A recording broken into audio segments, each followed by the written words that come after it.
David Wilcock is not only a spokesperson and a friend, he's a friend of yours, of course, but he is somebody out there that has been leading this charge for over 20 years.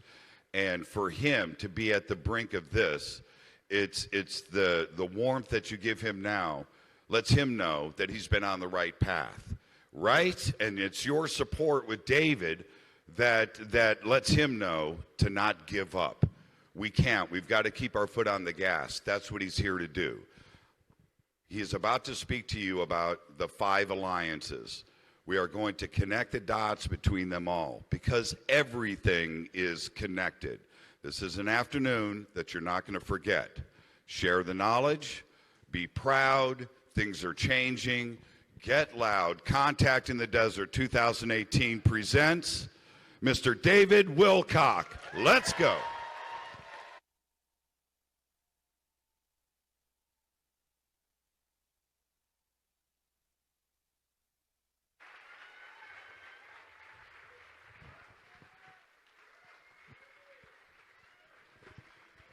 All right. This is awesome. There's so much to talk about in 90 minutes. And I think I can make it happen for you, but we do have to kind of keep the show moving. Now, I can't see my slides today at all, but I guess they're there. Yeah, okay, so I'm completely masked from, but I do have it up here, so I will know that I've got my slides going. So what we've got for you is the most comprehensive overview of the Alliance's efforts that I've ever done in front of a live audience. So that's a big event for me. And I'm taking it to the next level for you guys. So I've put a lot of stuff in here that I've never really done in a slideshow before to really kind of flesh out the whole big picture for you. So what are we really talking about with these alliance groups? First of all, we're going to talk about the Earth Alliance. And we're going to talk about how there has been an place for many, many years to try to break through to the truth. A lot of times in our community in the past, we have sort of unfairly stigmatized the military as always being the bad guys, or the intelligence community. If you hear a word like CIA or NSA, oh, it's just this horrible thing. But there have always been, and will continue to be, good people in these organizations. Not all of them, but surprisingly more than you might think. And so they have been fighting this whole time to try to get you the truth. And so part of what I'm going to do is honor some of these fallen heroes. And the problem is, since this war is a covert operation, the nature of the war is almost completely obscured to us. We don't understand even what's going on. We don't know the names most of the time of who's been fighting this thing. But the reason why you're here is that you believe that the government of the U.S. and other countries as well is covering up some very deep truths about the UFO phenomenon. And we have been lied to for so many years, while at the same time knowing that through something called vertical integration, that this same military-industrial complex, which actually consults on the Hollywood movies, is showing you the films of the things that you're supposed to not believe are true. Right? It's schizoidal.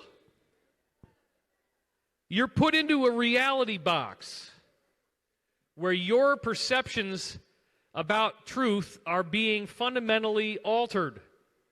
And we've been given a bill of goods that is entirely false. We've been given a very restrictive paradigm about the nature of this world, the nature of reality, and that cannot possibly be true. This idea that we're alone in the universe, that there's nobody out there but us, that UFOs have never come here, the whole question of ancient civilizations, obviously what we're dealing with there is extraterrestrials coming in and using the native materials of Earth to build structures, hence pyramids and Stonehenge and all this kind of stuff. They didn't want to bring all that stuff with them. They didn't need to. Just use what's native. And if you have anti-gravity, then you can levitate stone of any size and do some really cool stuff with it. The problem with these pyramids is that there's no evidence of construction. There's no evidence of a buildup to how that construction took place. Anthropologists want to see things like pottery shards that show a progressive civilization moving up to the level where those attainments are possible. It doesn't happen. It's not there. Without that evidence, we have to start looking at other conclusions, and those conclusions include the written histories of these people, which we invariably call mythology. And then we assume that it's all made up when they talk about their gods. When they talk about people that looked like them, sort of, but had extraordinary capabilities, including levitation, telekinesis, flying shields in the sky. It's actually all over the Bible once you know what you're looking for in the Old Testament. Flying shields, all this kind of stuff. So it's really ridiculous. It's really ridiculous that we are at a point in our society where we still even have to ask the question why or if. We should have the answers by now, but those answers have been hidden from us. And as I was saying, and I think a lot of you were probably here when I did the talk on the Antarctic Atlantis. Clap if you were here for Antarctic Atlantis. Okay. That answers that. Probably a few of you weren't. But that's okay. So the point is, this group that is running the planet is a lot more interesting than you might think. And it's interesting in terms of like a really great villain in a horror movie or a sci-fi film, but it's like sci-fi horror, really, once you get into this. Because the group that is running our world is a cult. It's a cult that has the books, the documents, and the artifacts, the mummies, the craft, to prove that they are an extraterrestrial invading race, believe it or not. That's what we were talking about. There are people with elongated skulls, the remains thereof have been found all over the world. In South Africa, all over Mesoamerica, Peru, Bolivia. We see all of this stuff in Egypt with the pharaohs, and all of those elongated skulls have been confiscated. We see in Siberia evidence of elongated skulls and miners that dug them up. The Mongolian barbarians that were conquering seem to have elongated skulls. And we find tombs of the elite in Europe in which, when you exhume the skeletons, they have elongated skulls. And they are part of these bloodlines, part of these so-called Illuminati. Then it gets even deeper, as I said the other day, where you find out that the reason why they've been keeping this blood separate is that they might have lost the elongation. Okay, their skulls will revert back to looking like ours due to the basic genetic conditions of Earth and the wave genetic aspect of the Earth, the fact that Earth is going to push whatever comes here to be looking like the biology that is supposed to be here. So if any of these people stay here for very long without leaving, there will be genetic pressure that will actually revert them to look more like us. But there are some who still have the elongated skulls, who don't actually live here, and they have been using portals to come and go from Earth for at least 10,000 years. There's working portals that have been in place the whole time. They come and go, and one of the big places that they come and go from is the Vatican. Believe it or not. So, and we got Emery Smith here this weekend. You got to hear from him. Give him a big round of applause. Now, he got to see a lot more of the Vatican than my other insider, Pete Peterson. Pete Peterson was able to go in there to review certain books and was told that they had books that went all the way back to a civilization that had been on Mars. And that this Mars civilization blew up their planet, which was formerly known as Maldek or Tiamat, and now is just the asteroid belt. And then in the course of events, some of them migrated here right then, 500,000 years ago. Others migrated to the moon. And then the moon was attacked, apparently by the Draco, reptilian humanoids that we've talked about. They do look like a reptilian head on a human body, okay? They're not shapeshifters. They just look like that all the time. But the moon was attacked, and these people crash-landed on Earth 55,000 years ago, more or less. And that is where the legend of these so-called fallen angels comes from. So you have to understand, in the religion of the elite, in the religion of the Illuminati, at the highest levels, they believe that they are human-like descendants from Mars and Tiamat, but that they have the books at the Vatican Library, books from that original civilization before their planet blew up.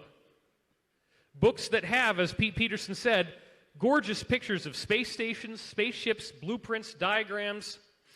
Certain books he saw were all filled with code, like some kind of barcode. It's very, very bizarre. And when Emery got to go there to the Vatican Library, he saw a lot more.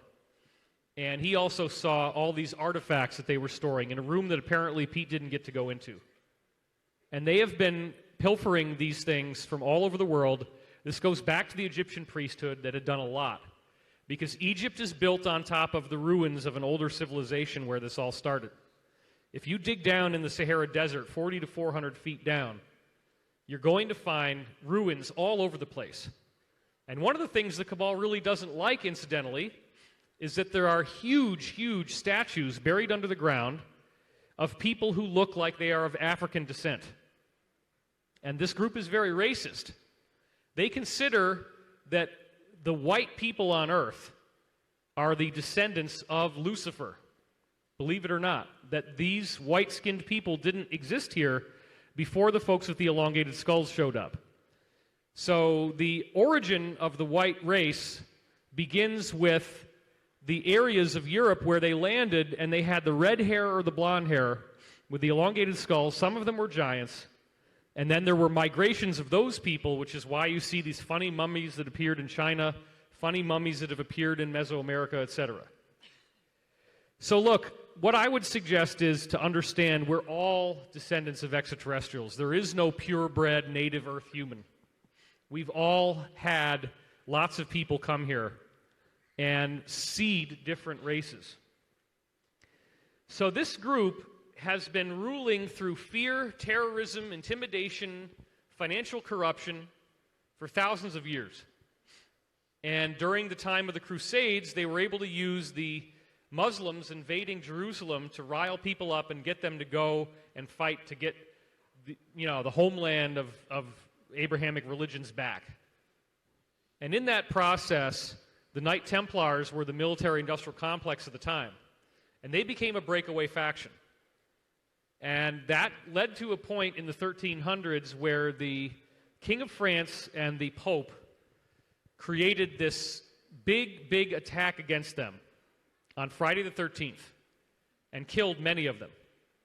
And that led to them becoming very upset and forming a splinter group. They went off to places like Portugal and Scotland, and they continued to progress. They had the best marine technology, and they became the pirates. So that started in the 1300s. As the European countries are plundering Mesoamerica, these shipments of gold were being interdicted by the Knight Templars, posing as pirates with their symbol, the Jolly Roger or the skull and bones symbol. And that's how they got to be so wealthy. That's how they built up their base. By the 1500s, they had become so powerful with all this hidden gold that a deal was actually struck with the Vatican, a business deal, where the Templars were brought back in secretly, and they formed a partnership. And this is also during the time that you have the Jesuits in the Vatican who are using the confession as the early form of the NSA. Right? Think about it. You have to confess your sins. What you don't realize is that the priest is in there writing all that shit down. This is true. This is history. The Cabal, if you want to call it that, was able to reassert control of the British government in the 1500s with King Henry VIII, and then he started to do really crazy stuff, passing these things called Bills of Attainder, where you cannot oppose him without being killed. And he actually killed several of his wives. He did not get along very well with women. And so as a result of this weird right of succession, his daughter Elizabeth ended up becoming queen. And she had a court astrologer there named John Dee who started to mess around with a cult. And he started to do these weird magical ceremonies and basically rediscovered how to successfully summon negative entities, or what we would call aliens. And these are the Draco. It's the same reptilian types. So when you see gargoyles and these creepy statues of things, that's what they were seeing when they were doing these ritual ceremonies. So it makes a lot more sense once you think about it as an actual extraterrestrial group.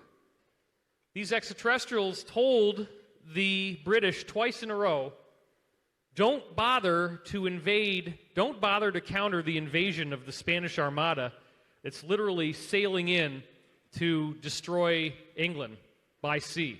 Let us handle it. John Dee is doing all of his black magic stuff, and he tells Elizabeth, just stand down, don't put any ships out there. Twice in a row, the huge storms appear that completely wipe out the Spanish Armada. All the ships sink, everybody dies. And the British didn't even bother to go out there. That sounds like magic until you think of the idea that they partnered with an extraterrestrial group that is very negative, that had anti-gravity capability, and all they got to do is churn up the water. Then it becomes really easy to see how this happened. So a very, very important point to understand here is that the way this magic works is you have to tell people what you're doing. That way, in universal law terms, technically we are being enslaved by our own free will choice. That's what they would like us to think. But this is also their downfall. Now, John Dee understood this. Elizabeth understood this. Elizabeth's illegitimate son was handed off to her lady-in-waiting, Lady Bacon, and he becomes Francis Bacon.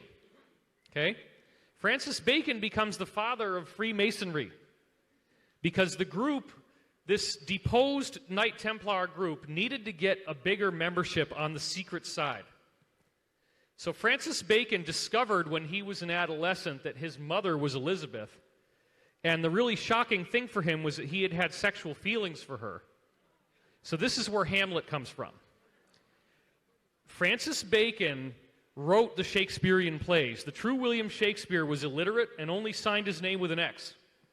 And when he died, there were no books in his house, but then he posthumously published 6 more.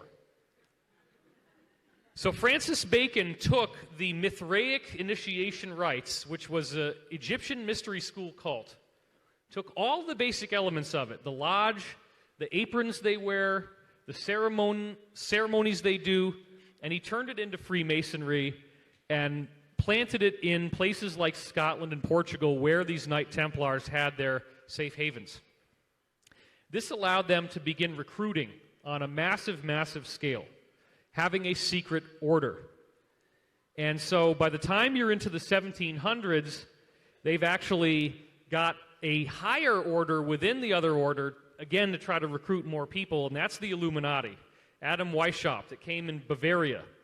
And they try to tell you, oh, well, the Illuminati died out when Adam Weishaupt died. No, it's not true. It's been around the whole time.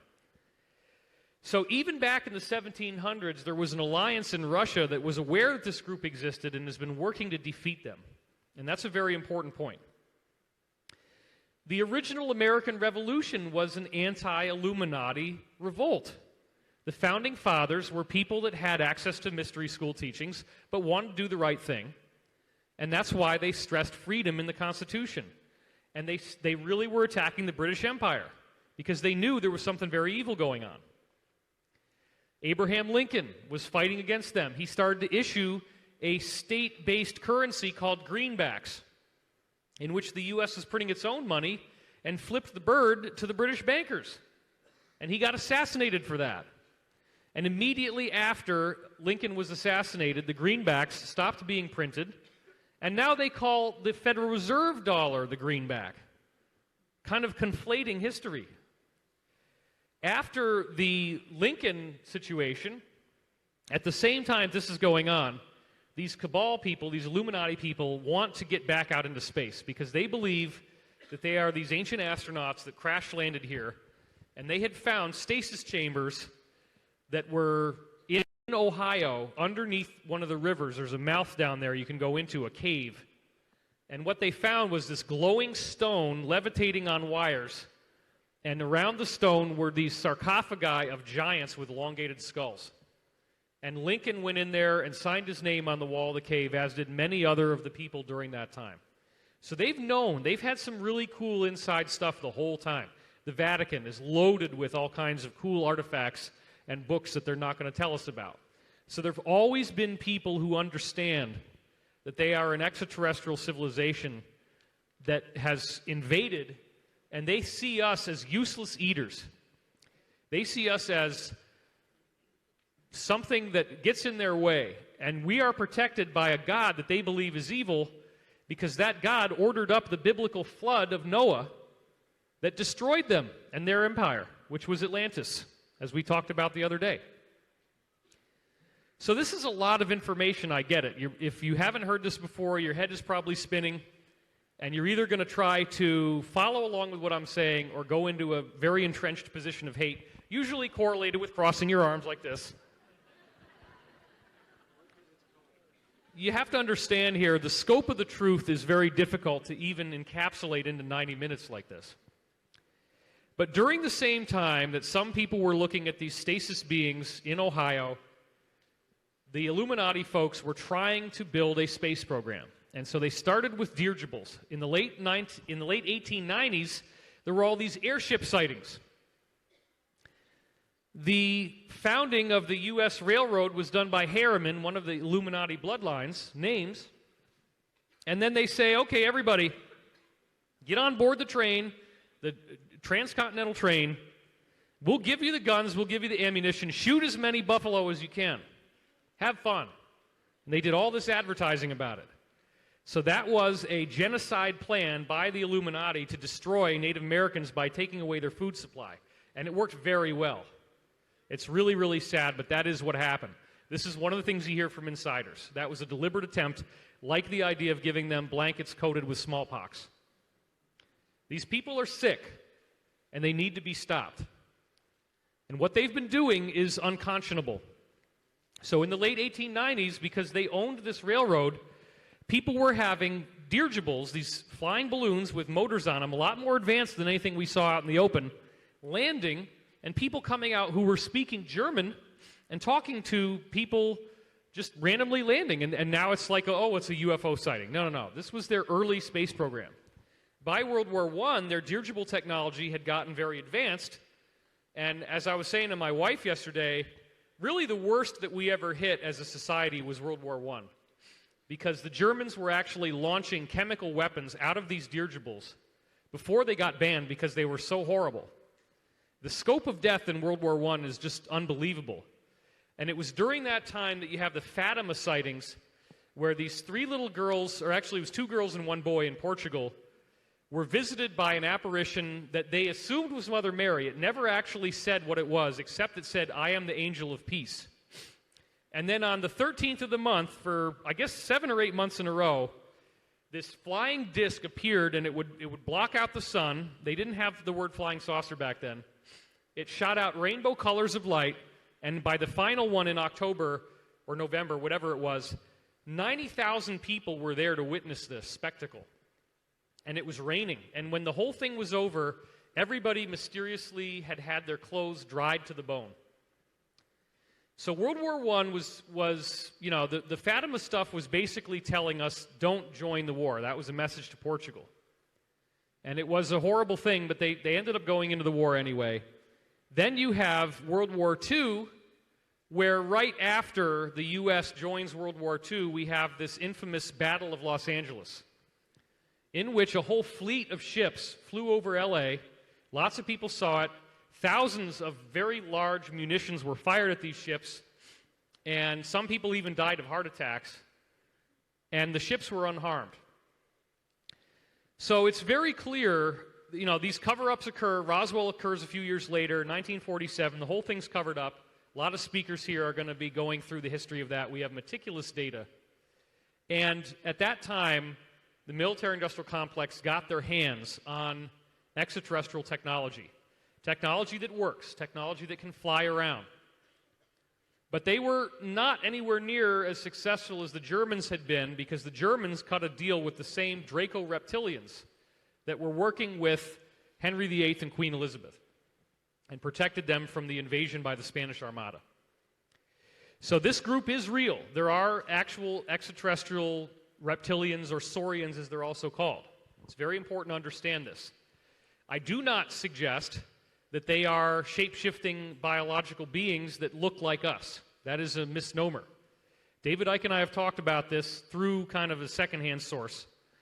And what I've said is, if you think that you're seeing somebody shape-shift, you're probably just seeing a telepathic overlay of the face of these beings that they're in contact with telepathically.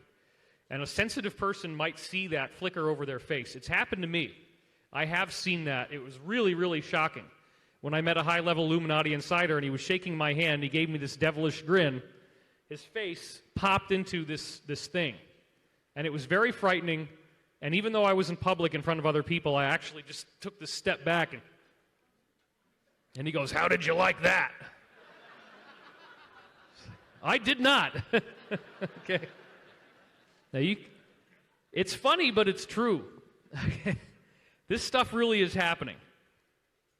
So the Germans, and I have multiple insiders that have talked about this, the Germans, as they're progressing with their secret space program, starting with dirigibles, the Draco basically come in and say, "You guys really need some help. You're not getting it here.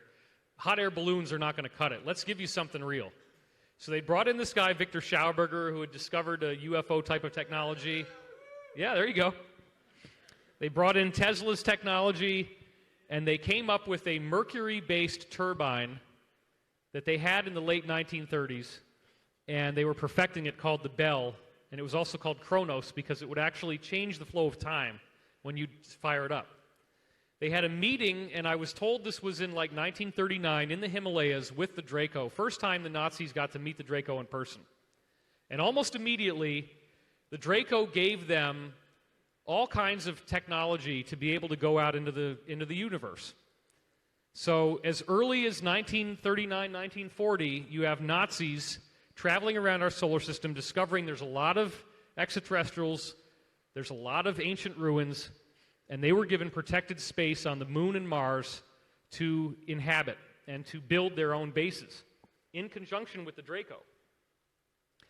In the meantime, the U.S. is way the heck behind. They only got Roswell in 1947. By that point, the Germans already almost had 10 years of working on this stuff. And then, as we were talking about in the panel the other day, in 1952, there was an overflight of ships over the U.S. Capitol building. And so literally, people on the ground were seeing a fleet of UFOs flying over the Capitol. It caused a big uproar. There's lots of stuff you can research about this. And we've now heard from multiple insider sources that was the German Armada. They didn't really lose World War II because they still had Antarctica and they still had their technology. They allowed Germany to fall because they couldn't control that part of the war, and they didn't want to reveal their hand. They knew the bigger battle was in space. So they allowed Germany to fall. Hitler was squirreled away to Argentina, where he lived out his life until the 1960s, as it turns out. And there was an interesting show called Hunting Hitler that was from the Alliance, talking about that. And then once I exposed that that show was an Alliance show, all of a sudden it got canceled, which was really annoying. Because they were taking you to places that had all the Nazi insignias, Nazi swastika swimming pool, all kinds of crazy stuff. All in South America. So most definitely, the German initiative continued, and they made an offer that the U.S. couldn't refuse in 1952. They forced them to join this secret space program. So the U.S. military-industrial complex had already been penetrated by Project Paperclip, which was Nazi scientists that came over, allegedly not Nazis, and there were supposedly rules that you couldn't be a Nazi. That wasn't true. They were bringing in all these scientists by U-boats and dropping them off, and nobody even knew what was going on. So they basically just transferred their operations to the United States. It's very important. Also important is to understand that the Germans and the British were not in competition. They were both the same family. Hitler was the illegitimate son of British royalty, believe it or not. And you can look that up. I've done a lot of research on that, showing how Hitler's face is exactly like the face of King George. They're all part of the same family. So they took a British royal and they dropped him off in Germany, and then they create this apparent villain. So this is what I've been saying all along. What these guys do is they own both sides of the war, and their real goal is to try to reduce population and gain control of the planet. So Hitler was British. The Germans and the British were the same. That's why when you do the research, you find out that American corporations were building Hitler's Wehrmacht. Ford Motor Company, I had a college class on this in 1993. Ford, and I would be scored on whether I was right based on answering this question. Ford Motor Company built Hitler's tanks with tank plants in Germany, and when the Allied bombers blew up the Ford tank plants, Ford personally repaid Hitler to rebuild them as fast as possible. I had another class that started the same year, and in that class, my professor said that Boeing had built Hitler's bombers in America, starting them out as commercial airliners. Then they were shipped to South America, where they took the seats out. Then they were shipped over to Africa, where they were repainted as Hitler's bombers and given the right tools, and then sent right in. The whole thing was a big con. It required, the power of the German army required the U.S. Germany was not industrial enough on its own. We had a much more large amount of land and much more industrial power to do this for them. But then the legitimate people in the military were actually fighting against the Germans and won that war. So it's a very complex story. 1952, as I said, the Germans overflew the capital. A secret deal was reached where they agreed to join the German secret space program. And this is all becoming a matter of documented history now. We've gotten it from Pete Peterson, we've gotten it from Corey Goode, we've gotten it from William Tompkins, other insiders as well. So the pieces are now fitting together very nicely. With this in mind, the U.S. starts to go deep black. And by the time Eisenhower got into office, the President of the United States was no longer on a need-to-know basis. And so one of the people we see at all of these events, Richard Dolan, let's give him a big round of applause, everybody.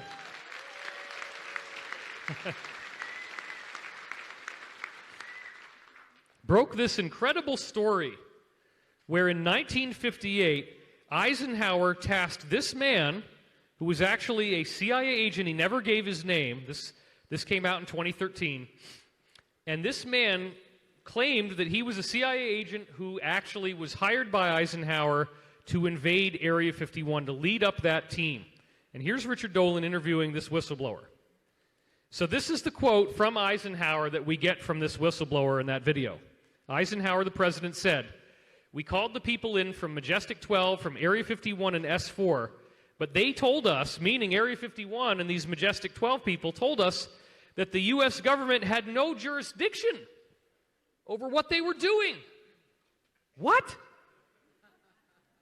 Well, you all know this, but I mean, for some people, they're totally mind blown right now. You guys are a very educated audience. Eisenhower says, "I want you and your boss to fly out there. I want you to give them a personal message from me." This is new history that we have. "I want you to," and you can see he's just shaking with rage as he says this, right, with his finger quaking and everything. "I want you to tell them, whoever's in charge, that they have this coming week to get into Washington and to report to me. And if they don't, I'm going to get the 1st Army from Colorado. We are going to go over and take the base over." This is crazy. You're literally seeing a massive invasion force. The 1st Army obviously would have been a very large invading force to actually invade and take over Area 51. And he was really serious. He said, "I don't care what kind of classified material you've got, we are going to rip this thing apart." So what ended up happening was that there was a meeting. These people did meet with Eisenhower, these Majestic 12 people, and they were willing to grant him and his inspectors a visit. Now, Our CIA agent guy was not in charge. He had a commanding officer, and the commanding officer and the agent and a few others got to go on a tour of Area 51, where they saw several large hangars that had big garage-style doors with flying saucers inside. So they got to see that. And the agent's boss got to partially interview a gray extraterrestrial that was being held in captivity. So this is pretty amazing stuff. But at the same time, it was sort of like a slap on the wrist. They got to get away with just showing them a little tease. Nothing really happens. So Eisenhower warned in his closing address, which all of us know that one, the rise of unwarranted power and influence by the military-industrial complex. This secret combination exists and will persist until we rise to oppose it. So Kennedy, of course, inherits the presidency from Eisenhower and gets this massive briefing about what's really going on. And he starts to try to pass Executive Order 11110, did pass it, which prevented the sale of silver from the U.S. Treasury. Now, why is that important? Because the U.S. Treasury was getting rid of all of its silver, and that was the only collateral that we had to make a Treasury dollar, backed by silver. So the first thing Kennedy did was to stop them selling the silver off so that they would have enough left to make a non-Federal Reserve dollar. And he was secretly working with the alliance, with these people, to try to get the truth about UFOs, the same people that invaded Area 51, the same military that said, F that, we don't want to be left out of this thing. They were advising Kennedy. Kennedy started to work with them. Kennedy was also working to create a nuclear armistice with the Soviet Union, with Khrushchev. They were having talks about that. All of this is what led to him being assassinated. The next move that the alliance made, very interesting, a year later, almost immediately after, they rushed out this movie, 7 Days in May. And the movie is very interesting in historical context because the movie is about a government conspiracy to overthrow the U.S. So read this from Wikipedia. It says, 7 Days in May is a 1964 American political thriller motion picture about a military political cabal's planned takeover of the United States government in reaction to the president's negotiation of a disarmament treaty with the Soviet Union. That's Kennedy. They told you the truth through fiction. I'm suggesting this is a poster from the movie. I'm suggesting, Mr. President, there's a military plot to take over the government of the United States next Sunday. So this is basically the alliance, the military people, telling you what's really going on here. Showing you the truth disguised as fiction, which was obviously Kennedy trying to get a nuclear peace deal, and the overthrow was him being shot. Here's another picture from that movie, and it says right here again, the astounding story of an astounding military plot to take over these United States. This is the same director that a year before Kennedy was assassinated was already exposing the Nazi mind control techniques they were using to create these assassinations and fake terrorist attacks in the movie The Manchurian Candidate, where the whole point is that this man is going to shoot the President of the United States well under mind control. And in fact, that happens a year later. So they knew Kennedy was threatened with assassination. They put this movie out to tip people off. So it's the same guy that then does 7 Days in May afterwards. Very interesting. So in the meantime, the alliance is fighting for the truth, and this is the alliance that's in the political arena here on Earth, but they're not getting any breakthrough in the UFO embargo, and at the same time, the secret space program is having quantum leaps in technology, time travel. They're building better and better spaceships. They're dealing with more and more extraterrestrial races. So 1972, the Watergate scandal was the next opportunity that the alliance tried to use to really bring down the U.S. and to bring out the truth of what was going on, because presidents became complicit in the secrecy. They got a little bit of information about the secret space program, not very much, but they all agreed on keeping everything quiet. So the alliance knew it had to actually be able to control the airwaves and the presidency if they're ever going to get us the truth. So this, of course, in 1974 leads to Nixon resigning, and Gerald Ford takes office. Nothing happens. The alliance is beaten back once again. Jimmy Carter goes into office. He tries to get UFOs to come out. but he's kept contained. And then the neocon cabal, that part of that faction, set Carter up with a Iranian hostage scandal. And I remember this as a kid. My parents were so upset about it, especially my father, because they wouldn't release the hostages. And it made Carter look weak, and Reagan takes office, Carter loses, and then immediately after Reagan's inaugurated and swears in, Iran just so happens to release their hostages. So this was a secret deal. It's all well known now that Bush Sr. set this deal up with the Iranians saying, let us win, we'll give you a much better deal. Just hold on to the hostages until the election's over. But what happens is Reagan, very soon after becoming president, finds out that this truth of UFOs is being kept hidden from us. And on March 30th, 1981, they attempted to kill him. They meaning the deep state. The reason why was that Reagan, remember, was a Hollywood actor. And he'd played Wyatt Earp and cowboys, all kinds of stuff. Another big Hollywood actor was Jackie Gleason, the infamous funny man, making a very funny face right here. You can see in this next picture, Jackie Gleason was friends with presidents. Here he is hanging out with Richard Nixon, goofing around. And Jackie Gleason leaked to the tabloids, because that's the only people that would listen, that he actually did go to a top-secret Air Force base and saw bodies of dead extraterrestrials. And of course, oh, it's sensational, it's tabloid, it doesn't, no, this was true. So he tells this to Reagan. And Reagan wanted to come out with the truth, but he didn't understand how good the surveillance was.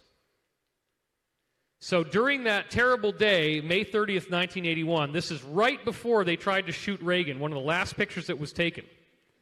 And notice the guy that's immediately to Reagan's left with the bald head. Not the soldier, but the guy with the bald head. That's James Brady. Through some kind of weird divine intervention, James Brady stumbled as the shot was fired, and he took the bullet in his head that was going to kill Ronald Reagan. And these are some photographs from immediately after Brady was shot. You can see the guy there holding his gun in the middle. This is right after it happened. That's Brady, with his back facing us and his feet on the ground. That's where Brady fell. And Reagan is over up against the wall at the same time. There's another shot moments later, probably from the same cameraman. And you see everybody's now got their guns drawn already. Here's another shot of two different people on the ground, one of whom is Brady in the back. And then this is Brady getting closer up. And you can see there's a fallen post there, and there's a grate where he is. And then this is actually a color photo.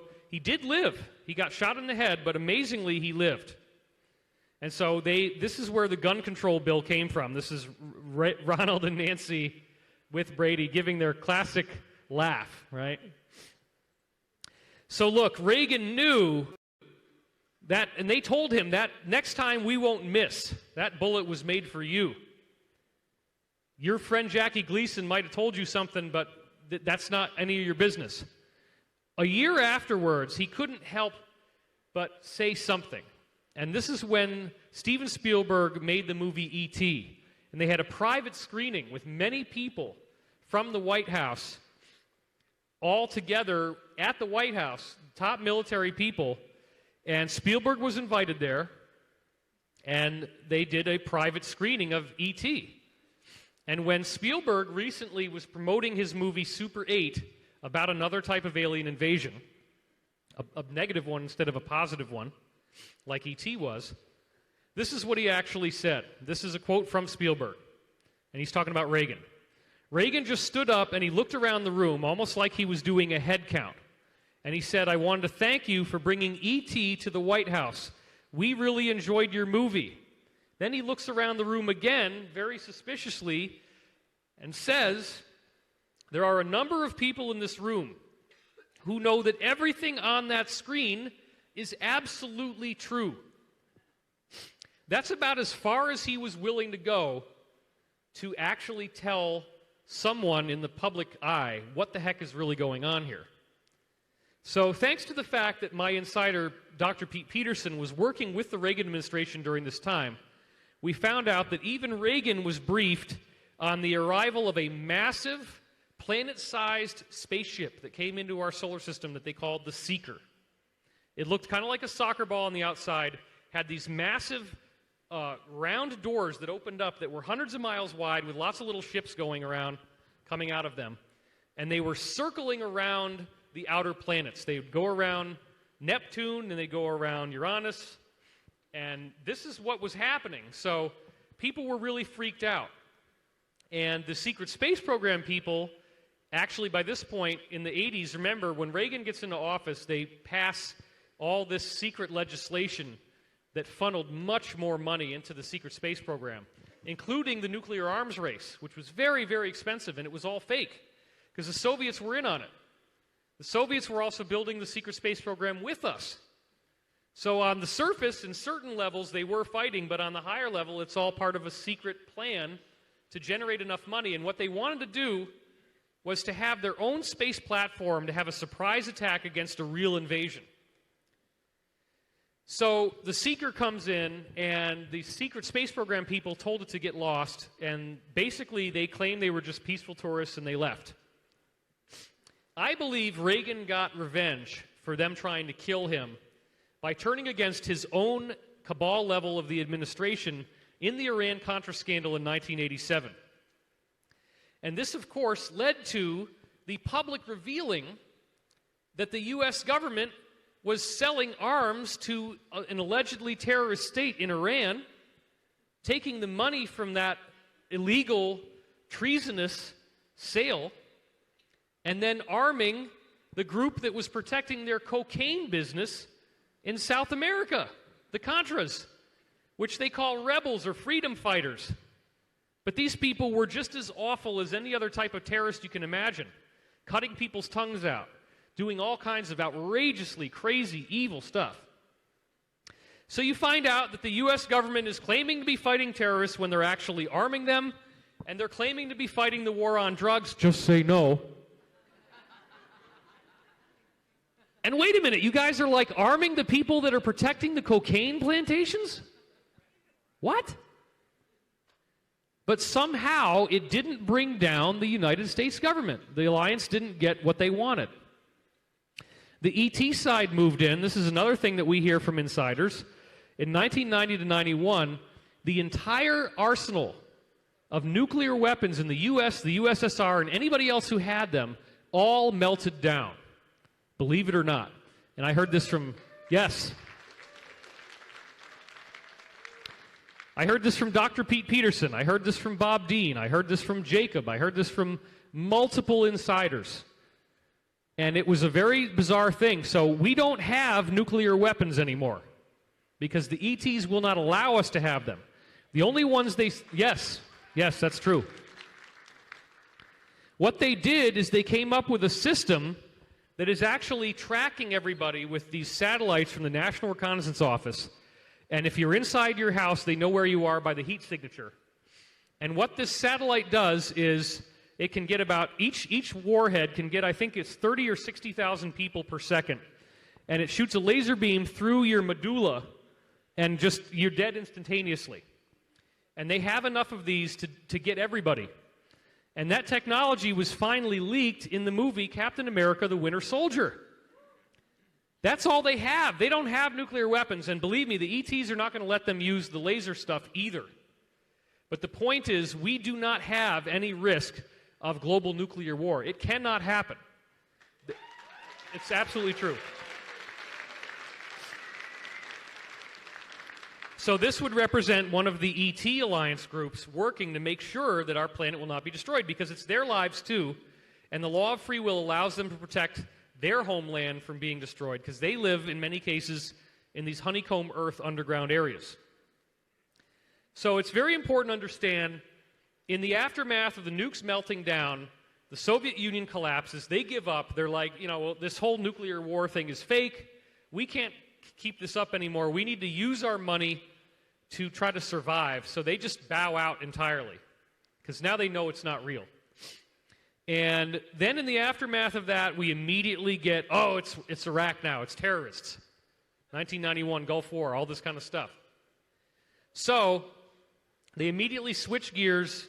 Nobody really even celebrates the fact the Soviet Union was defeated. Now we got to worry about Iraq. Now we got to worry about Afghanistan. And then the alliance tried to make another big attempt in 1995. It was actually before that. Almost as soon as Clinton took office in 1992, the alliance is trying to tear him down with the Whitewater investigation. You have to understand that Clinton and his wife Hillary were running a very elaborate cocaine business out of Mena, Arkansas. Yeah, it's not cool. And so, lock her up, right? That's what somebody just said. That's the real truth about Whitewater. It was the same damn thing as the Iran-Contra scandal that had only blown over 5 years before. The place that the cocaine was coming to was Mena, Arkansas. And there's a really cool movie with Tom Cruise. Whether you like him or not, you got to see it, okay? Called American Made. Go watch that movie. It is the story of Mena, Arkansas. Yes, it's amazing. You've got to see it. So the Whitewater thing was intended to bring down the whole cabal, folks. It was going to include that the U.S. government is trafficking in cocaine, that they're doing it with the power of what became the President of the United States and his wife. And this investigation was being run by the alliance. Here's another headline from Time magazine showing how the president's own men were trying to hinder the Whitewater investigation. And believe it or not, Hillary Clinton, the only time in American history where a first lady was subpoenaed in front of a congressional grand jury for testimony as a criminal. Right? So here's a slide about Whitewater, just so you can see some of the historical context here. It was named for a failed 1970s Arkansas real estate venture by Whitewater Development Corporation, in which Governor, later President Bill Clinton, and his wife were partners. They had accusations of impropriety, improper campaign contributions, political and financial favors, tax benefits. The Clintons were also accused of hiding files, which they claimed to have lost. Just like how they had an unfortunate house fire recently, right? You saw that story. This is Hillary actually testifying in front of Congress, trying to cover her butt. And then, of course, as you all know, Vince Foster, who was one of her closest associates, was going to testify against her, and he suddenly decides to commit suicide. And so there were so many of these that they actually called it Arkanside. So this is the first hero I'd like to honor. This is Vince Foster here with Hillary. Yes.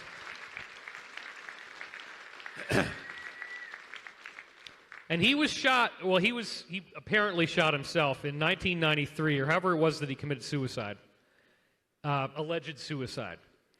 So this made people really upset. Everybody that was going after the Clintons, everybody that was involved in the Whitewater investigation, everybody that was going to testify, they all keep getting knocked off. And then we only hear a little bit of the story. So I became aware of the work of Sherman Skolnick in 1996. He died in 2006, and he was this very brave man who actually would take on judges and get them arrested and thrown in prison, corrupt judges. And he was also an expert on airplane crash suicide attacks, right, where people have this allegedly accidental airplane crash, but it's intended to murder the people on board. And so this is him in 1973 talking about a jet crash during the time of Watergate, where that crash was used to sabotage part of the Watergate investigation. So again, this is what the cabal does. When people are going after them, they take you out. And not to dinner. They take your plane out. So this is one of the most incredible articles that really was a foundation stone for me in understanding the alliance. Notice it is before 9/11. It's May 11th, 2001. Just one day after I saw the May 10th, 2001 briefing at the National Press Club with these people talking about the truth of UFOs with Dr. Stephen Greer, the Disclosure Project. So this was very, very exciting for me. This was a very exciting release. And what he was talking about here was the Oklahoma City bombings. And it's a very fascinating story, so check this out. So April 17th, 1995 is the key date. In the spring of 1995, a small group of highly patriotic flag officers were plotting to arrest their commander-in-chief Clinton for giving military secrets to the Red Chinese, a sworn enemy of the United States, an arrest that was provided for and authorized under the military code. So these flag officers were alliance people, okay? And their goal was to try to stop the cabal, because what they do is they arm their apparent enemies, just like they did with the Iranians. So they were going to just jump right over Whitewater, but Whitewater documents actually had a lot of this stuff in there. There was a lot more to Whitewater than what we saw. It was like the Robert Mueller investigation, a different type of that, but the same kind of thing. And it dominated the headlines for years. Yeah. And then it says here, as titular head of both the U.S. civilian and military establishment, Clinton, on the other hand, could have arrested these 24 admirals and generals for mutiny. So that, I flagged that part in yellow to show you that the number was 24. Now, not all these people traveled together, but unfortunately, a large number of them did travel at once. So, he could have arrested them for mutiny, but they wanted to blow the lid off of this whole thing. If they were not assassinated, they intended to defend themselves with proof, such as Clinton giving to the head of the Red Chinese secret police in the White House and elsewhere U.S.'s financial, industrial, and military secrets. They were going to have the proof. So that would have been the end of it. Just like with Watergate, they tried to make that the end of it. Just like with Iran-Contra. On Monday, April 17, 1995, a military jet plane load of these top military personnel, some of them, was en route to Dallas, Texas. They had on board what is not supposed to exist, an American prisoner of war prepared to finger the Pentagon, as perpetuated by Clinton, as continuing the POW missing in action cover-up from the Vietnam War. So they actually had a guy on this plane who was written off for dead as a POW. Oh, he's long gone. When in fact he had been there the whole time, still a prisoner, still being tortured, and the U.S. had completely ignored him because they really don't care. On the deeper level, this cabal stuff, they really don't care. So thanks to sabotage, the plane exploded in the air and killed all on board near Alexander City, Alabama. The Pentagon made every effort to cover up what happened. There are strong reasons to believe the plane had a portion of a group of 7 Days in May style military officers plotting a coup against the White House.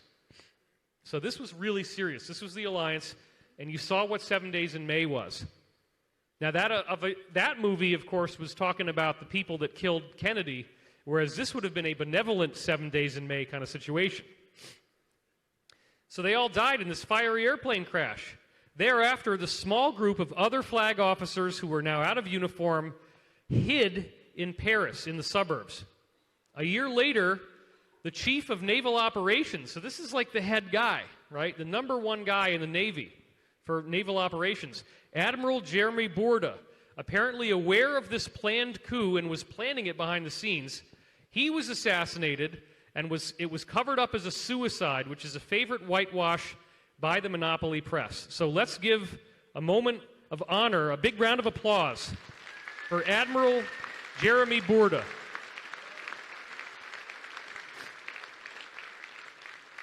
And I'm serious in saying there are so many heroes that have been fighting for us in the alliance that we will never know about. And he happened to be the guy who was coordinating this whole effort. So there was hardly any stories in the news about this crash. This one comes out in the New York Times. You can see by the font there. And this was the same day that it happened. All 8 aboard Air Force jet die in crash and landing attempt. An Air Force jet exploded and crashed today in a wooded area near a subdivision while trying to land at the airport in an eastern Alabama town. All 8 people on board were killed. And it says some names here, which we're going to get into in a second. Now, this is another one from the next day. 8 killed in crash of Air Force jet in Alabama. And this, again, mainstream media, they're talking about this. And it says, the other victims cannot be identified until identities are confirmed and relatives are notified. So they only named a few names. Then on April 18th, which again is the day after, it says, a probe begins in the Air Force jet crash. And this is from UPI. So this is the one we're going to read from now. Among those killed was Clark G. Feister, the Air Force Assistant Secretary for Acquisition. Feister, age 61, was a close friend of Defense Secretary William Perry and was responsible for Air Force research, development, and acquisition.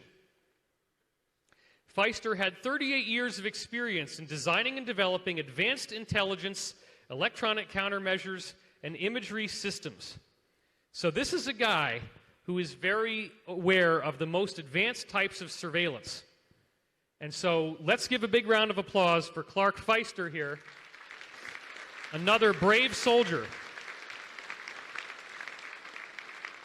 who did his part with Admiral Borda, and he very likely was the guy who had built the surveillance systems that had caught the cabal red-handed with the information that they were going to release under the guise of the Whitewater investigation as this attempted coup. Also killed was Feister's military assistant, Air Force Colonel John Clark. Unfortunately, there's so many John Clarks I can't find a picture of him online.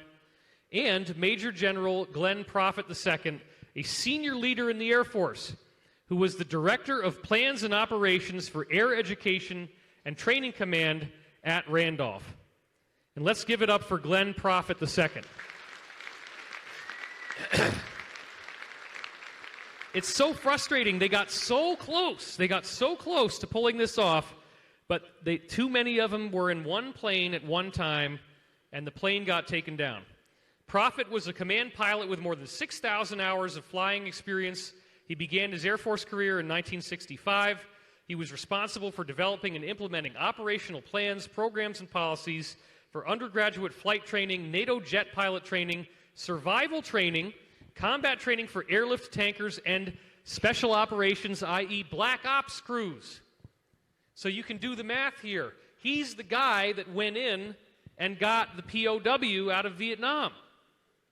Give him another round of applause.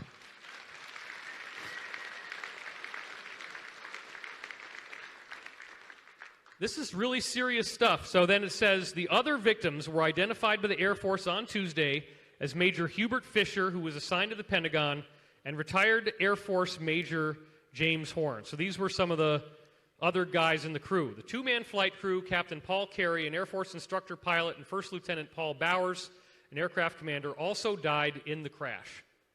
They don't say anything about this other guy. The name of the eighth victim, a U.S. Army sergeant, was being withheld pending notification ex akin. That's the POW. They don't want to tell you who he is because it would blow the lid off of the thing. Air Force officials at the Pentagon declined to speculate as to the cause of the crash, but witnesses on the ground reported hearing at least 2 explosions as the plane flew over a busy highway near Alexander City and fell into the thick woods near a subdivision. Whoa, whoa, whoa, hold on a minute.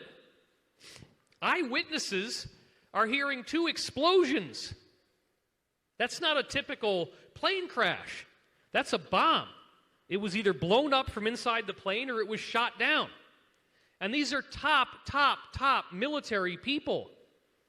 Don't you think that there would have been this amazing wave of national indignation? Everybody's calling for an investigation. Everybody wants to know what the heck is going on because you got top military people clearly shot down in an airplane. There's some kind of conspiracy. It's like JFK all over again.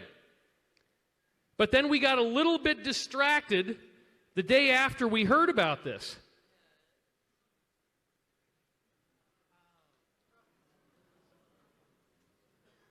The very next day after the names of the victims were released, they didn't even give it 24 hours.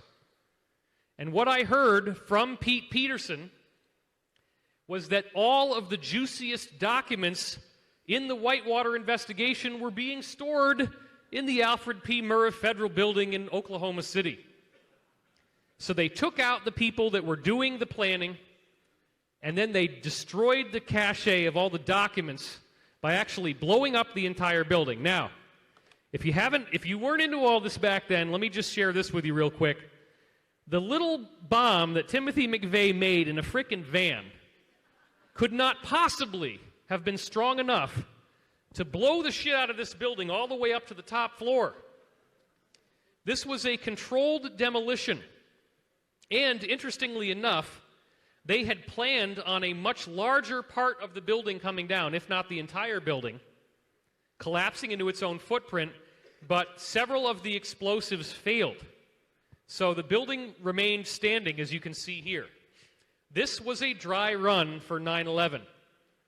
They wanted to test it out. They wanted to see, will we be able to get away with this, with all of the funky problems and all of the kind of botched cover-up, and do you really think that this little bitty van with a little bomb in it would have done all this damage? It's impossible. First of all, the surface of the van itself would contain a lot of the explosion. And so it doesn't even make any sense. But you can see it right here that it was, I took this right off of Google, April 19th, 1995, just 2 days after the plane crash. Do you think anybody's thinking about that plane crash after Oklahoma City? No. The Whitewater investigation grinded on for a few more years, and Clinton actually ends up getting impeached over other things. The alliance just hit him the whole time he was in office, but it never really worked. 6 years, and so all the key documents were lost, by the way, in this bombing, as I just said. So only 6 years after the alliance effort was destroyed with the airplane and destroyed with this building coming down is when 9/11 takes place. And you might not have ever thought about this before, but the Pentagon was hit on the bottom floor. And the exact part of the Pentagon that was hit was the alliance's headquarters. Read this. This is off of New York Times. When hijacked American Airlines Flight 77 hit the Pentagon on September 11, 2001, it destroyed much of the Navy Command Center. It smashed directly into the office of the Chief of Naval Operations Intelligence Plot, killing 7 Navy and civilian employees. That's right. The Chief of Naval Operations Intelligence. The Navy has been the key force doing this alliance. The Air Force has cooperated as well. But think about the scope of this, because there was also an investigation so the alliance was conducting its investigation to try to bring down the cabal. That's what the whole hanging Chad thing was about. George W. gets elected into office not by popular vote, but by a Supreme Court vote, which wasn't even correct because the other hanging Chads were actually in favor of Gore. Now, I'm not saying that Gore would have been much better than Bush. It's sort of like, which type of torture do you want, you know?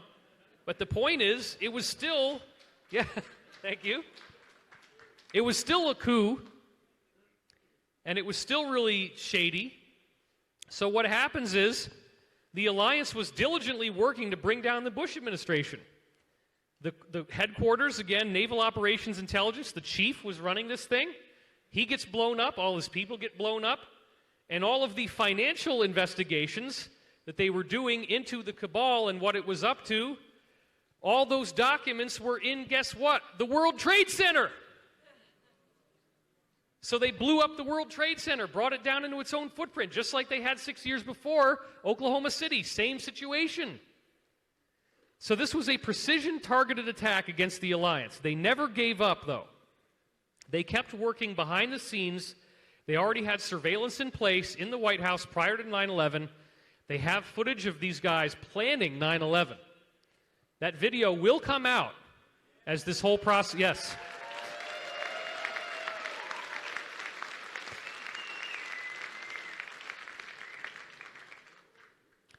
So they really amp up, and this whole time we're hearing about these heavy-duty plans for mass arrests. They're really serious about it. I'm getting this documentation on all this by the year 2009 from Pete Peterson, and it's a very stunning story that most of you have been with me through this. It's been many years now, but boy, oh boy, is it not getting exciting. I mean, there's so much getting ready to happen. Wow. So around this time is when I start to get inside information that reveals a much deeper story of why this alliance effort matters so much. As you've heard me say before, in 2003, I meet this guy, Daniel. And he claimed that he worked on a project where they reverse engineered a seat from a UFO, and they could get trained psychics to sit in the chair, think about a particular place, and then a portal would open up, and if you pushed somebody through that portal, it would take them to that place. And it worked for space and time, so it was a time machine. Now, I interviewed this guy for years, and he never, ever stumbled and gave me all this information, including the fact that there is an ancient Stargate network all over the universe and all over our galaxy, of which each planet has one gate, and they had deciphered the coding of the gate system and used that basic knowledge to build the IP address system that we now use for the internet. So when DARPA designed the internet, they did it in homage to the same codes that they use, more or less similar codes, in the Stargate system. Really fascinating. So then, 2007 is when Henry Deacon pops up on the scene with Project Camelot. This is the first time that I get introduced to somebody who's claiming that he's working in a base on Mars. And I traded information with Project Camelot about Daniel to get access to Henry Deacon, and I spoke to him for a total of over 80 hours on the phone. And we got into so much depth where he would go to work at a typical military base in the UK. He'd go through this machine called the corridor, and then on the other side, he'd end up on Mars, and he'd take a sub-shuttle bullet train type of thing to get to his office. And he was responsible for repairing advanced technology. He saw many, many different types of extraterrestrials. He estimated, I forget exactly how many, I think he said 200 different types of extraterrestrials that he had seen, many of whom he had meetings with, and he said that there was 260,000 personnel working at the base that he was at on Mars, and only 10,000 of them were born on Earth. It's stunning, stunning information. And we're peaceful with these beings. We're engaged in trade. Extraterrestrials are already a part of our lives, and he was working in this very, very classified program that hardly anybody has access to. So then 2 years later, I meet Emery Smith, and now you guys get to meet him. By this point, I'm already talking to Deacon. I'm already aware that they are autopsying beings, because obviously some of these beings die, but I had no idea how many.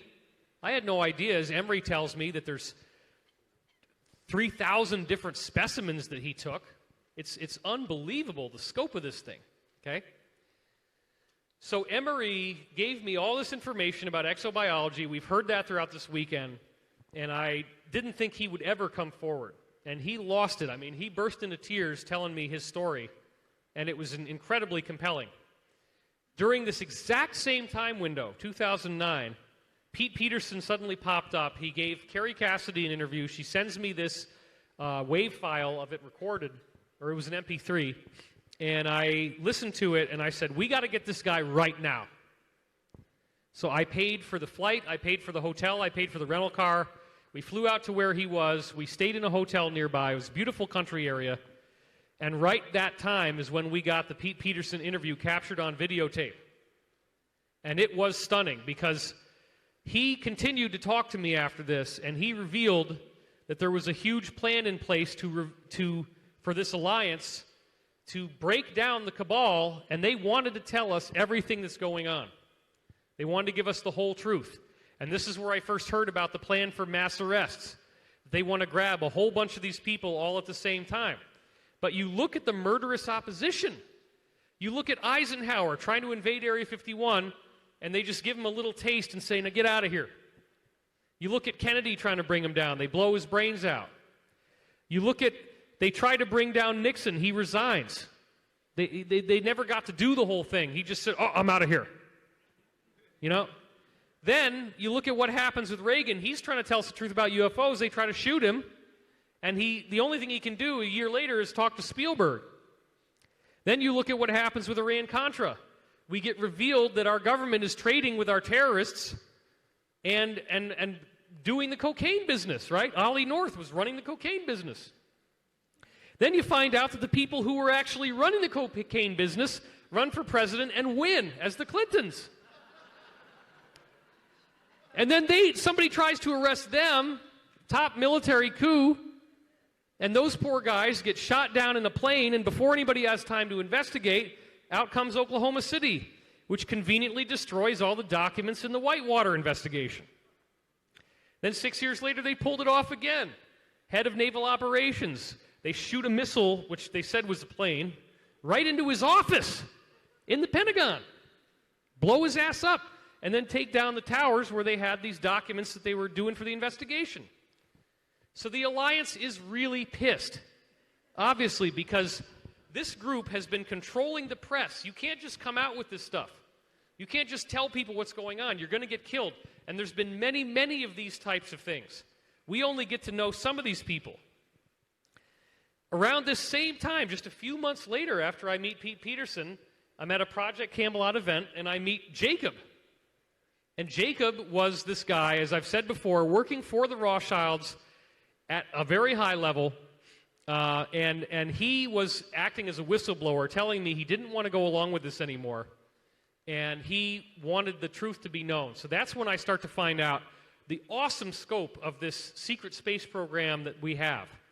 That we have bases all over our solar system, all over the galaxy, that we're in contact with many, many different extraterrestrial races, and they're engaged in trade. And in certain cases, Jacob had to assassinate extraterrestrials who had reneged on a business deal, and that was why he was so highly valued. That was one of his skills. He had to load an alternative personality with an accent and everything else, and he told me you couldn't get guns through these portals.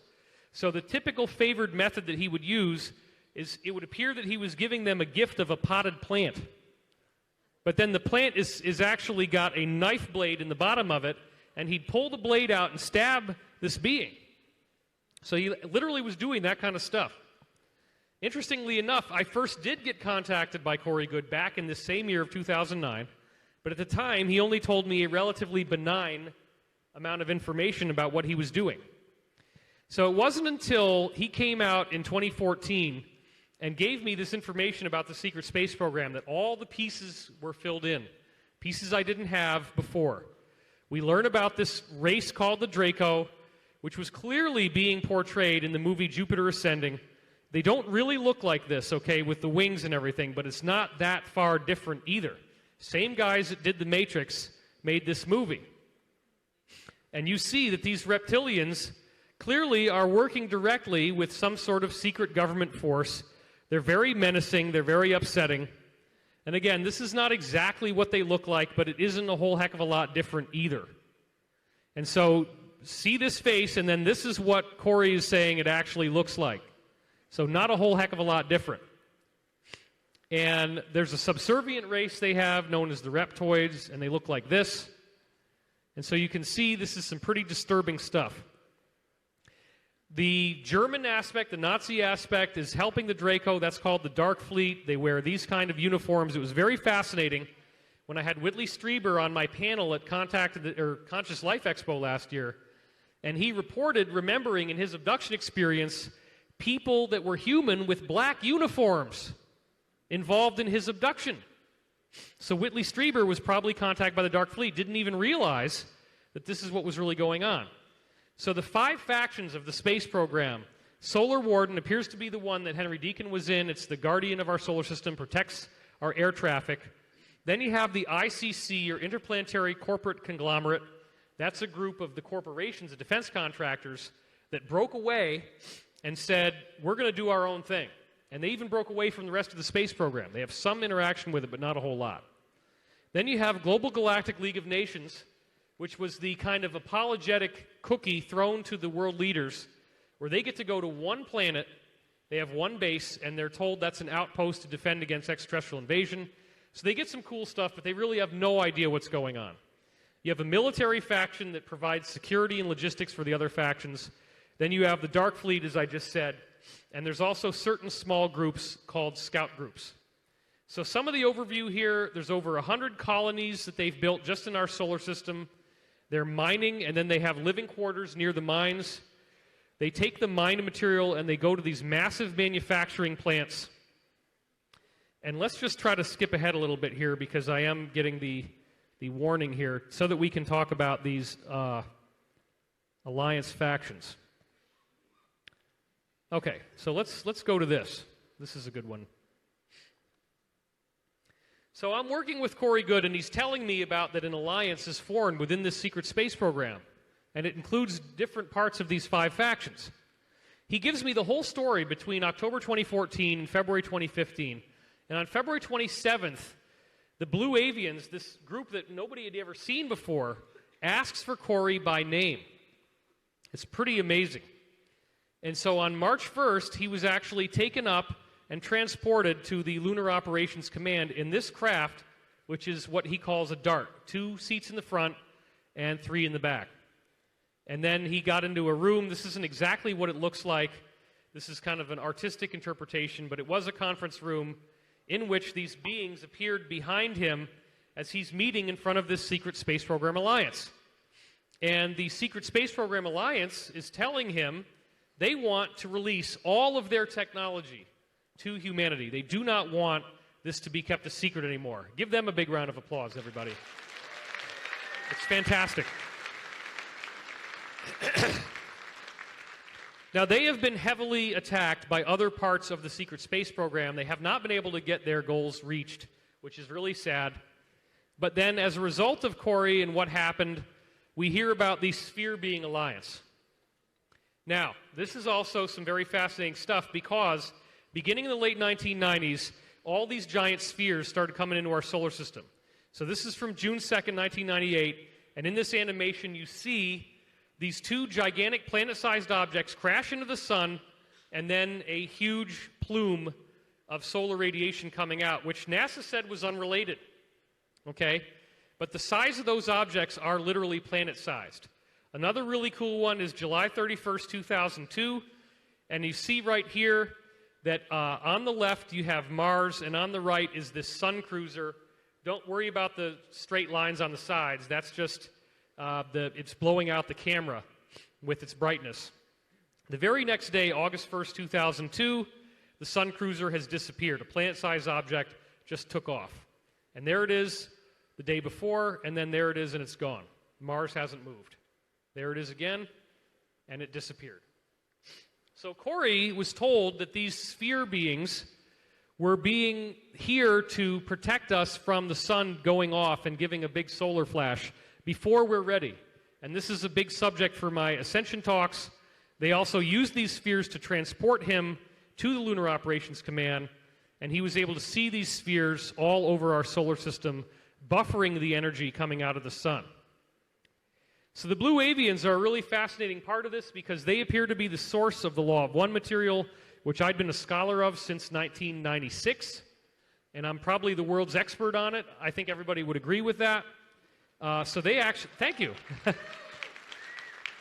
So they came back and they gave us a personal visit, thanks to Corey. They also showed up with these golden triangle head beings, as they've been called.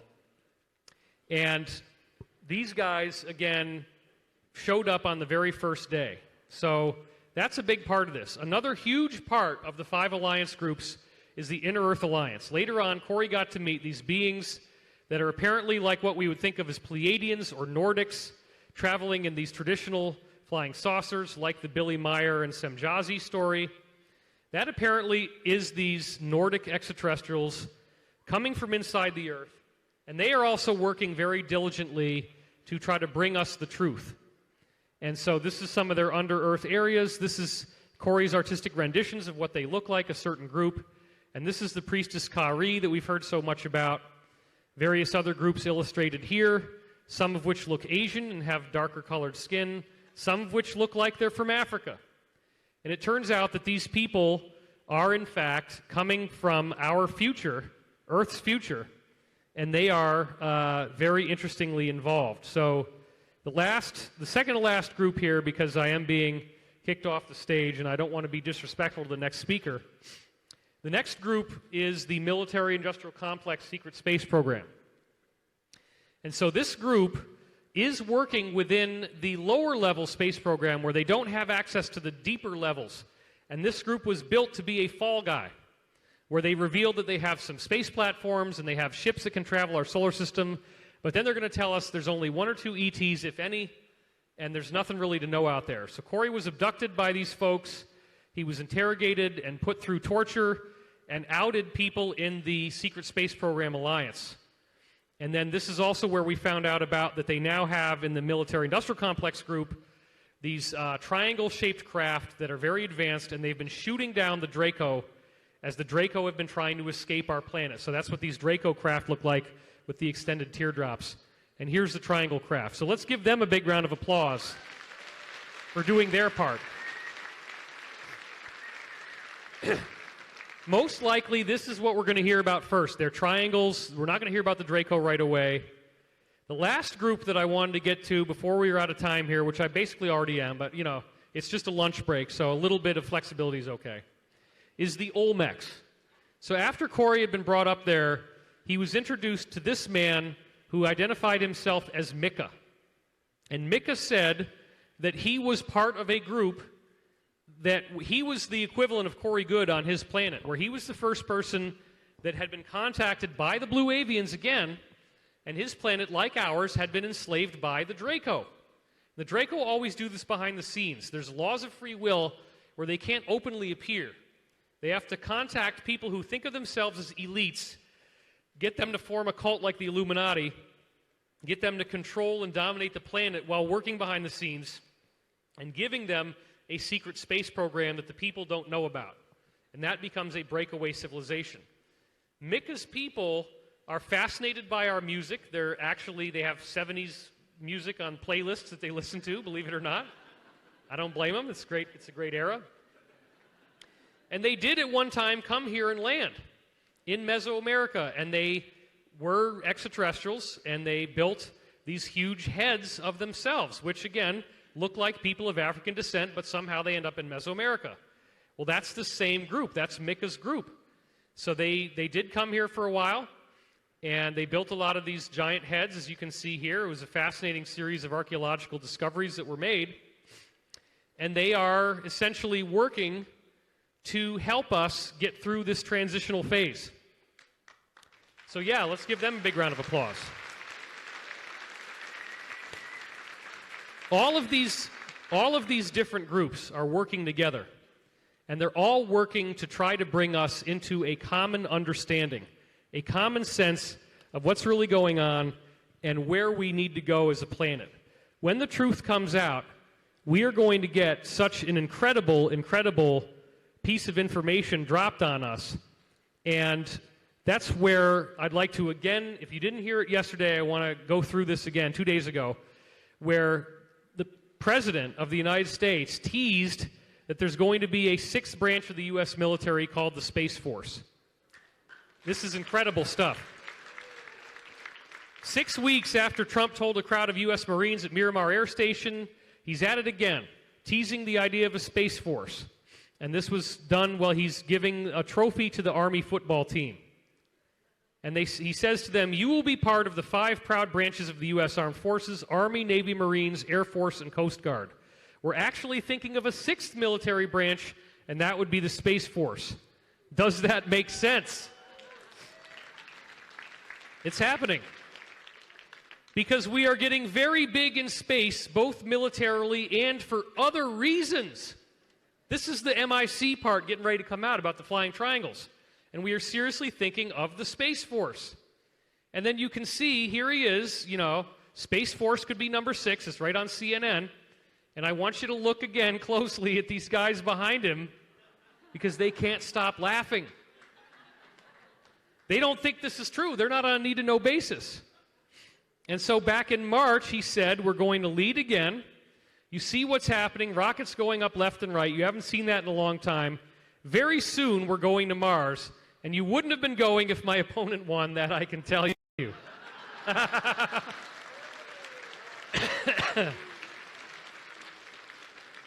My new national strategy recognizes space as a warfighting domain. We may even have a Space Force. Then he goes, well, no, we will have a Space Force. And we have the Army, the Navy. I was saying that the other day. Maybe we need a new force. We'll call it the Space Force. That could happen. That could be the big breaking story. He knows already. This is getting ready to happen. That's why it kind of drives me crazy, in a sense, that we're doing this conference and it hasn't quite happened yet. All 5 of these alliance groups getting ready to break the news. And then we had, as I said, this is definitely worth repeating in case you missed my other talk, QAnon, which again, this was, yes. In case you don't know, there's an anonymous chat forum called 4chan, and on 4chan, what clearly seemed to be the President of the United States and his top military people begin posting anonymously as Q. They gave you tons and tons of clues that it was the Trump administration. They didn't even hide it. And what they're doing also is taking pictures from inside Air Force One and giving you information leaks before it comes out. They teased that something was about to happen, and then Saudi Arabia has this whole thing go down with the mass arrests there. That's a big precursor to what's going to happen here, by the way. Totally amazing. What I want to end on is, yes,